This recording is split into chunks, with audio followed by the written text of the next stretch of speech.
Assalamualaikum warahmatullahi wabarakatuh. Apa kabar anak soleh dan solehah? Semoga kabar kalian baik hari ini ya, dan tetap semangat mengikuti pelajaran pendidikan agama Islam dan budi pekerti. Baik, sebelum kita memulai pembelajaran, marilah kita berdoa bersama-sama. A'udzubillahi minasyaitonirrajim. Bismillahirrahmanirrahim. Rabbi zidni ilma warzuqni fahma. Amin. Baik, setelah membaca doa, Ibu mengingatkan dulu tentang kerapian dan kedisiplinan kalian dalam berpakaian dan juga tempat duduknya ya. Sebelum masuk materi, Ibu akan mengingatkan kembali pelajaran pekan kemarin, yaitu tentang surah Al-Kafirun, Al-Maidah, dan Al-Hujurat. Kalian tentu sudah membaca ya setiap hari. Nah, untuk hari ini kita akan masuk materi baru, yaitu tentang Asmaul Husna. Silahkan dibuka bukunya, ada di halaman 22. Sebelumnya, Ibu tanya dulu, siapa yang sudah tahu apa itu Asmaul Husna? Ya, betul. Asmaul Husna adalah nama-nama Allah yang baik atau yang indah. Jadi nama ini hanya dipunyai oleh Allah Subhanahu wa Ta'ala, di mana Asmaul Husna ini berjumlah 99. Sebelum masuk pembelajaran, Ibu akan membacakan tujuan pembelajaran hari ini, yaitu diharapkan para peserta didik dapat menjelaskan arti Asmaul Husna. Kemudian peserta didik dapat menyebutkan jumlah Asmaul Husna. Terakhir, peserta didik dapat menyebutkan makna Asmaul Husna As-Samad dan Al-Muqtadir. Tahukah kamu bagaimana agar doa kita dikabulkan oleh Allah? Berdoalah dengan menyebut Asmaul Husna. Asmaul Husna mengandung sifat-sifat mulia atas Allah Subhanahu wa Ta'ala. Berdoa dengan memuji kebesaran dan kemuliaan Allah akan menambah kekhusyukan dan ketenangan hati, serta semakin mendekatkan kita kepada Allah. Masih ingatkah kalian berapa jumlah Asmaul Husna itu? Ya, Asmaul Husna berjumlah 99. Kita akan mempelajari Asmaul Husna, As-Samad, dan Al-Muqtadir. Baik, Asmaul Husna yang pertama adalah As-Samad. As-Samad adalah yang menjadi tumpuan, yang maha dibutuhkan atau tempat bergantungnya makhluk. Allah memiliki Asmaul Husna As-Samad, berarti Allah adalah Tuhan yang maha dibutuhkan. Semua makhluk di dunia ini membutuhkan Allah dan bergantung sepenuhnya kepada Allah. Di dalam surah Al-Ikhlas, Allah berfirman, A'udzu billahi minasyaitonirrajim. Bismillahirrahmanirrahim. Allahus Samad, artinya Allah tempat meminta segala sesuatu. Semua makhluk memiliki kebutuhan untuk memenuhi kehidupannya. Ia butuh makan, tempat tinggal, dan keperluan lainnya. Semua itu bergantung pada kehendak dan kekuasaan Allah. Allah lah yang mengatur rezeki semua manusia. Allah juga menjadi tempat tumpuan para makhluk. Allah adalah tempat kita memanjatkan doa, tempat kita berkeluh kesah jika memiliki masalah. Allah adalah zat yang selalu mendengar doa hambanya. Oleh karena itu, ketika berdoa, lafalkanlah Asmaul Husna As-Samad agar Allah memenuhi kebutuhan yang kita doakan.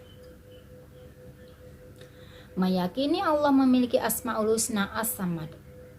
Sebagai seorang muslim, kita harus meyakini bahwa Allah bersifat As-Samad. Keyakinan tersebut dibuktikan dalam perilaku berikut ini. 1. Rajin beribadah kepada Allah. Tugas utama manusia adalah beribadah kepada Allah. Ibadah merupakan bukti bahwa kita membutuhkan Allah. Yang kedua, selalu berdoa kepada Allah. Orang beriman meyakini bahwa semua kenikmatan, keselamatan, dan kebahagiaan bersumber dari Allah. Dengan berdoa kepada Allah, orang akan terhindar dari penderitaan, musibah, dan kesusahan. Segala yang terjadi pada manusia adalah atas kehendak Allah. Ketiga, memperbanyak amal saleh. Allah menyukai hambanya yang suka berbuat kebaikan. Setiap perbuatan baik, Allah akan memberikan pahala yang berlipat. Allah adalah zat yang maha pemberi. Semua yang diterima makhluk adalah pemberian Allah. Allah akan memberikan keperluan hambanya yang suka berbuat kebaikan. Semakin kita banyak berbuat baik, semakin berlipat pahala yang diberikan Allah kepada kita. Sifat yang kedua Asmaul Husna adalah Al-Muqtadir. Al-Muqtadir adalah yang maha berkuasa. Allah Subhanahu wa ta'ala memiliki Asmaul Husna Al-Muqtadir yang berarti Allah maha berkuasa atas segala sesuatu. Allah menguasai alam semesta bersemua isinya karena Allah adalah penciptanya. Semua yang ada di alam semesta ini tunduk pada kekuasaan Allah. Semua yang terjadi di alam semesta atas kekuasaan Allah. Terdapat beberapa peristiwa yang menunjukkan bahwa Allah Maha Kuasa, seperti terjadinya siang dan malam secara teratur, terjadinya perbedaan musim di beberapa negara di dunia, kelahiran dan kematian manusia, terjadinya bencana alam, dan lain sebagainya. Semua peristiwa tersebut tidak terjadi dengan sendirinya. Allah yang maha mengatur dan menghendakinya. Kekuasaan Allah tidak terbatas karena Allah menguasai segala yang ada di alam semesta ini. Tidak ada yang mampu menandingi kekuasaan Allah. Di dalam surah Al-Qamar ayat 42, Allah Subhanahu wa ta'ala berfirman, A'udzu billahi minasyaitonir rajim. Bismillahirrahmanirrahim. Kadzabuti bil yamina kulliha fa akhadnahum ahla azim muqtadir. Artinya, mereka mendustakan mukjizat kami semuanya, maka kami azab mereka dengan azab dari yang maha perkasa, maha kuasa. Firman Allah Subhanahu wa ta'ala tersebut menegaskan bahwa Allah maha kuasa untuk memberikan balasan bagi orang yang berdusta. Para pendusta itu adalah orang-orang yang mengingkari Allah dan Rasul-Nya. Allah berkuasa memberikan azab bagi orang yang ingkar. Allah juga berkuasa untuk memberi pahala bagi mereka yang beriman.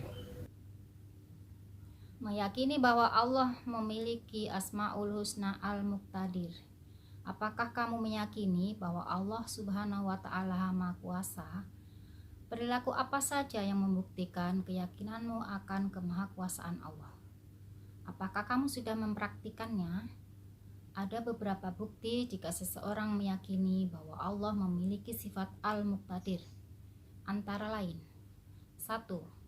Mematuhi perintah Allah. Mengakui kekuasaan Allah berarti mengakui semua perintah dan larangannya. Semua perintah dan larangan di dalam agama berasal dari Allah. Allah menetapkan perintah dan larangan untuk kebaikan manusia. Manusia yang beriman akan mematuhi perintah Allah dan menjauhi segala larangannya. Manusia yang melanggar larangan Allah, ia akan mendapatkan penderitaan. 2. Menjaga dan melestarikan lingkungan. Tugas manusia adalah menjaga kelestarian lingkungan alam. Allah menciptakan alam semesta ini untuk memenuhi kebutuhan manusia. Hewan dan tumbuhan misalnya diciptakan Allah untuk dimanfaatkan manusia. Meyakini kekuasaan Allah dilakukan dengan cara menjaga kebersihan lingkungan agar tidak rusak. Merusak lingkungan berarti mengabaikan kekuasaan Allah. 3. Tidak bersikap takabur. Sebagai makhluk ciptaan Allah, manusia tidak boleh sombong. Orang yang sombong merasa dirinya berkuasa, padahal yang berkuasa sesungguhnya adalah Allah. Orang yang beriman memiliki sikap tawaduk, baik di hadapan Allah maupun di hadapan manusia. Ia merasa dirinya kecil di hadapan Allah, sehingga ia tunduk dan patuh. Ia tidak merasa dirinya hebat dari orang dan memiliki sikap rendah hati. Alhamdulillah, pembelajaran hari ini telah selesai ya. Dari pemaparan materi yang Ibu sampaikan tadi, siapa yang bisa membuat kesimpulan? Ya, silakan. Ya, betul ya. Jadi bahwa Asmaul Husna itu berarti nama Allah yang baik atau yang indah, di mana sifat ini hanya dimiliki oleh Allah Subhanahu wa Ta'ala. Asmaul Husna berjumlah 99, dan hari ini kita membahas dua Asmaul Husna, yaitu As-Samad yang berarti yang menjadi tumpuan, maksudnya segala sesuatu kita bertumpu hanya kepada Allah. Dan yang kedua adalah Al-Muqtadir yang berarti bahwa Allah yang maha kuasa, semuanya atas kuasa Allah. Untuk tugas di rumah, Ibu akan berikan tugas, yaitu silakan ditulis boleh ya. 1. Jelaskan makna As-Samad beserta contoh. Yang kedua, jelaskan makna Al-Muqtadir beserta contoh. Kemudian untuk pekan depan kita akan membahas dua lagi Asmaul Husna, yaitu Al-Muqaddim dan Al-Baqi. Alhamdulillah ya anak-anak, kita akhiri. Wassalamualaikum warahmatullahi wabarakatuh.